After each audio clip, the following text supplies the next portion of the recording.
Hello everyone, back again with movie and tune recap. Today, I'm going to explain an American supernatural thriller horror film from 2024, titled Presence. Spoilers ahead, so watch out and take care.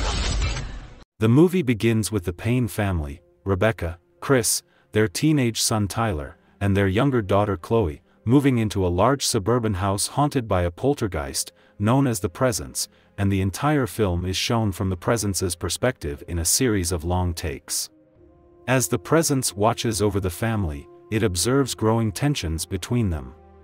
Rebecca and Chris' marriage is falling apart. Rebecca has been committing financial fraud at work, and Chris is thinking about leaving her. Rebecca favors Tyler, a confident and arrogant champion swimmer, while largely ignoring Chloe. Meanwhile, Chris worries about Chloe, who is grieving the recent death of her best friend, Nadia. She was one of two girls in the neighborhood who mysteriously died in their sleep, but Tyler dismisses their deaths, assuming they were addicts. Unlike the rest of her family, Chloe can sense the presence which often hides in her closet, and she believes it might be Nadia's spirit. One morning, after taking a bath, Chloe steps out of the bathroom and is shocked to see that her books have been rearranged, something the Presence did during her absence. One day, Chloe meets Tyler's friend, Ryan, and the two develop a mutual attraction to each other. While home alone, Chloe invites Ryan over and they get high together, talking about loss and grief. As the conversation deepens, Chloe breaks down in tears, and Ryan comforts her, and he reassures her that she will always have control over when and where they take things further. He also opens up about his psychological struggles and his need for control, and as they grow closer, the Presence causes a shelf in Chloe's closet to collapse to stop them from becoming intimate. When Chloe approached the closet to investigate, the Presence sends a gust of wind toward her. That night during dinner, Chloe tries to tell her family about the strange encounter, but Tyler gets angry, accusing her of making up stories like she did the previous year. The argument is cut short when Chris steps in, and Tyler storms out of the dining room, and later, Chris visits Tyler in his room and urges him to apologize to Chloe. Another day, while home alone again, Chloe invites Ryan over, and this time they become intimate. Afterward, Chloe heads to the bathroom to take a shower, and while she is gone, Ryan secretly spikes her drink with a mysterious white powder. However, before she can drink it, the Presence knocks the glass over, preventing her from being drugged.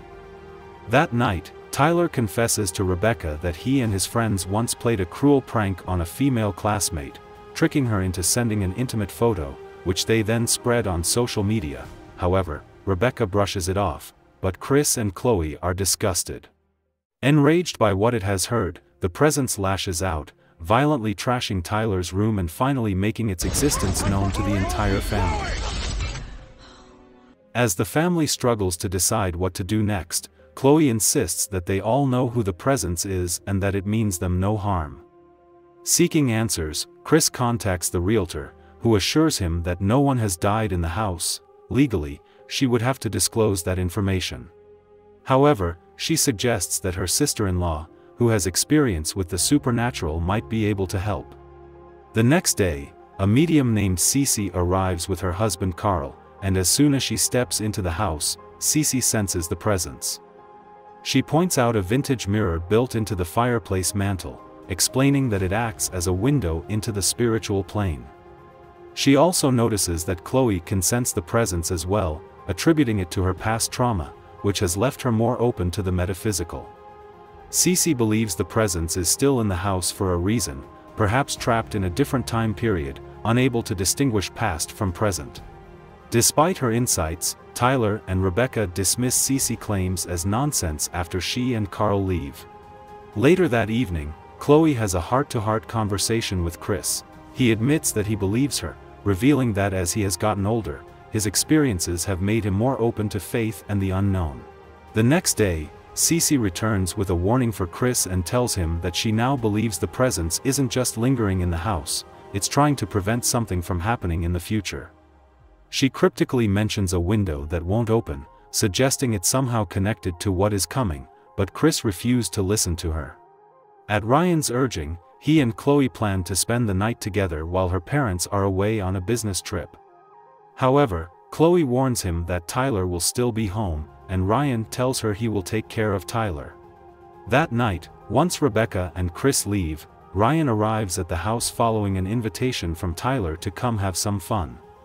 While in the kitchen to add juice to their drinks, he secretly drugs Tyler's drink with Ambien. After they both take their drinks, the sedative quickly takes effect and Tyler falls into a deep sleep. Satisfied that his plan is working, Ryan leaves Tyler passed out in the living room and prepares another spiked drink for Chloe. As they sit together, Chloe admits she is feeling uneasy about the situation, but Ryan manipulates her, making her feel guilty and pushing her to comfort him over drinks. She unknowingly consumes the drugged drink, which leaves her barely conscious and helpless. As she struggles to stay alert, Ryan reveals his dark secret: he was the one who killed Nadia and the other girl, staging their deaths to look like overdoses. With Chloe now helpless, Ryan wraps ultra-thin plastic around her face to repeatedly cut off her air supply. Unable to bear it any longer, the presence intervenes, and it frantically shakes Tyler awake, jolting him from his deep sleep. Dazed but sensing danger, Tyler stumbles upstairs and finds Ryan attacking Chloe, and without hesitation, he tackles Ryan and they crash through the bedroom window. The presence watches from inside the house, staring down at the driveway below where both Ryan and Tyler lie dead, just as it had observed many times before. The next day, the family decides to move out of the house following the awful tragedy. Just before leaving, Rebecca feels a strange presence and follows it to a mirror, and in the reflection, she sees Tyler, revealing that he was the presence all along. Realizing that he had been protecting his sister the entire time, Rebecca breaks down in grief. With its purpose fulfilled, the presence slowly rises and disappears above the house, bringing the movie to an end. Okay guys, that's all the recap about Presence from 2024. Thanks for watching, see you again in the next video.